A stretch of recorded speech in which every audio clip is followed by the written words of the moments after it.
আসসালামু আলাইকুম এভরিওয়ান। আজকে তৈরি করে দেখাবো বাটার চিকেন।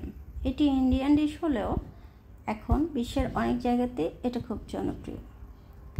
চলুন তাহলে তৈরি করি বাটার চিকেন। প্রথমে একটি মিক্সিং বলে নিয়ে নিয়েছি 1 টেবিল চামচ সরিষার তেল, 1 টেবিল চামচ কাশ্মীরি মরিচের গুঁড়ো, দুটো একসাথে মিশিয়ে নিব। তারপর এখানে আমি দিয়ে দিব টক দই। টক দইটা দেওয়ার পর খুব ভালো করে এটাকে মিশিয়ে নেব। মিশিয়ে নেওয়ার পর আগে থেকে আদা, রসুন, লেবুর রস আর লবণ দিয়ে মেখে রাখা চিকেন দিয়ে দিব। চিকেনটা আমি 10 মিনিট মেখে রেখেছিলাম। এখন আমি এটা ম্যারিনেট করে রেখে দেব 1 ঘন্টার মতো। 1 ঘন্টা পর এটাকে আমি রান্নার তেল আর বাটার দিয়ে একটু গ্রিল করে নেব।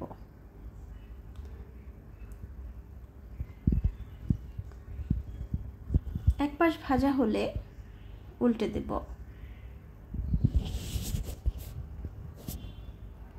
আপনি চাইলে এটাকে আর একটু অল্প করে ভাজতে পারেন, কিন্তু একটু ভালো করে ভাজলে জিনিসটা ভালো লাগে খেতে, একটা স্মোকি ফ্লেভার আসে।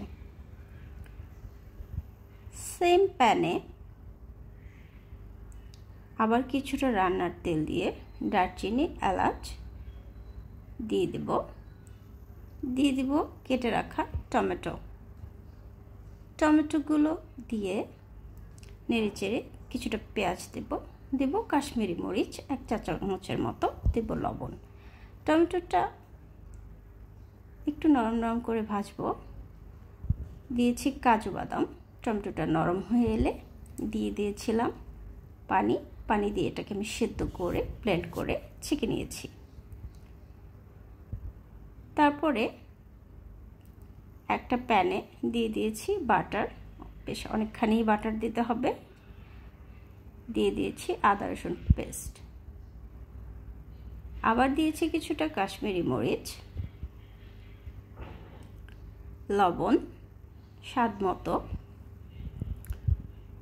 তারপর ওই যে ছেঁকে নেওয়া টমেটোর যে পিউরিটা আমি তৈরি করেছিলাম ওইটা দিয়ে দিয়েছি। এটাতে কিন্তু কাজু বাদামও ছিল, আমি মনে হয় বলতে ভুলে গিয়েছি। দিয়ে দিয়েছিলাম কিছুটা কাজু বাদাম। এখন পানিটা বলক আসার পর আমি দিয়ে দিয়েছি চিকেনগুলো, যেটা আমি ভেজে নিয়েছিলাম। ঢাকা দিয়ে রান্না করছি কিছুক্ষণ।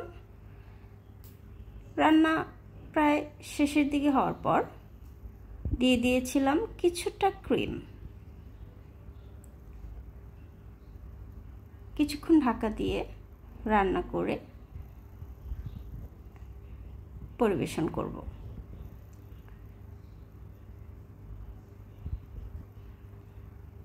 এটা কিন্তু দেখতে খুবই চমৎকার হয়েছিল, যদিও এটা ক্যামেরাতে বোঝা যাচ্ছে না।